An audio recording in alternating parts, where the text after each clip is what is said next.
my bad habits. I can't stop winning. Baby Zika, now yeah, boy. My bad habits, I can't stop winning.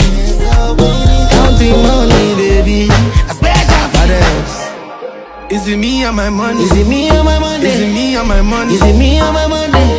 Beats in my head telling me I'm sweet like honey. Is it me or my money? Is it me or my money? Is it me or my Tell me, money? is it me or my money? Shake back. My bad habit.